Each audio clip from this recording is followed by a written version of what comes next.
Welcome back to another episode of Social Media. Today, we're diving into a platform that has turned the conventional social media dynamics on its head. It's a bit of a magic trick in the digital world, making messages vanish like a puff of smoke. Snapchat. And joining me today is the insightful Elira Stone. How are you, Elira? Hi, Bren. I'm great. Thank you. Really excited to talk about Snapchat. It's such an intriguing platform with its disappearing messages and quirky lenses. It's like the rebellious kid of social media. Exactly. It's quite fascinating how Snapchat introduced this entirely new concept of ephemeral content. Do you remember when Snapchat first came on the scene and how different it felt compared to its peers like Facebook or Instagram at the time? Absolutely. It really shook things up. At first, people were a bit skeptical. The idea of messages that disappear felt almost rude in a sense, like you're not memorializing moments, but rather throwing them away. But that's where Snapchat's genius lies. It brought in a sense of living in the moment. It also played very cleverly into the psychology of scarcity, making interactions more urgent and, therefore, somehow more real. Yes, and beyond the ingenuity of disappearing messages, Snapchat has this whole array of creative tools.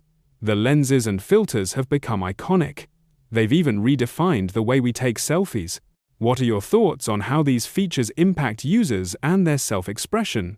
The lenses and filters have turned everyone into content creators. You can be a dog one minute and swap faces with your best friend the next. It's playful and unique, letting users communicate in fresh, humorous ways. What's interesting is how these features encourage people to share spontaneous, imperfect moments rather than curated perfection. That aligns with Snapchat's brand as something more real and less polished.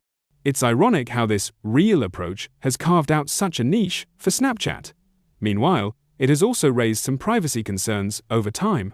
There's always that persistent worry about data protection, especially with teen users.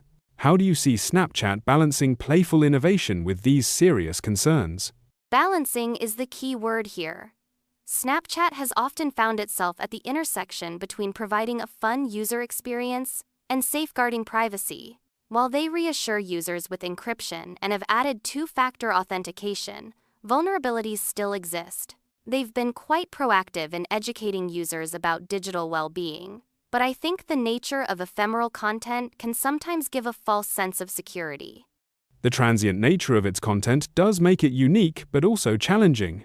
Now, Snapchat's influence has undeniably expanded beyond its borders. Stories, a feature it popularized, have been adopted by almost every major platform. What do you make of this ripple effect? Is it a testament to Snapchat's pioneering vision, or a cue that others are quick to capitalize on successful ideas? It's a bit of both. Honestly, Snapchat's stories were revolutionary, promoting the idea of a content life cycle. Other platforms adopting this format indicates its influence. However, each platform tweaks it to fit their ecosystem, a bit like interpreting Snapchat's original vision through their lens. Instagram, for example, now uses stories heavily to promote engagement, but their presentation leans more towards polished content, which differs from Snapchat's raw and candid style. I see your point. This evolution across platforms suggests a kind of convergence, yet Snapchat stands firm in its identity, which I think is critical. What about the economic aspect? How has Snapchat been positioning itself as a business within the ever-competitive space of social media? Snapchat has had its share of financial ups and downs, but its emphasis on innovation keeps it relevant. They've cleverly monetized through interactive ads and Discover, creating a unique blend of content consumption and social interaction. Plus, they've tapped into influencer partnerships, especially in the fashion and beauty sectors, which captivate their predominantly youthful audience. Interesting how Snapchat maintains this delicate dance between innovation and familiarity within a digital ecosystem that's relentless in its demand for attention. As we wrap up, any predictions on where you think Snapchat will go from here? I think we'll see Snapchat doubling down on augmented reality, an area they've already pioneered in many ways. They're likely to keep enhancing their shopping capabilities and interactive experiences. Since they cater to a young audience, tapping into new technologies that align with how this generation communicates and consumes content will be key. Plus, expanding their community-building tools could position them strongly against emerging competitors. Thanks for these wonderful insights, Alira. It's clear that Snapchat isn't just fading away, it's continuously redefining itself, much like other platforms we've discussed here. Thanks for joining us today, and I'm sure our listeners have gained a deeper understanding of Snapchat's unique stance in the social media realm. It's been a pleasure, Bren. Snapchat's journey is indeed a testament to the ever-evolving nature of digital communication, constantly reminding us to adapt and innovate.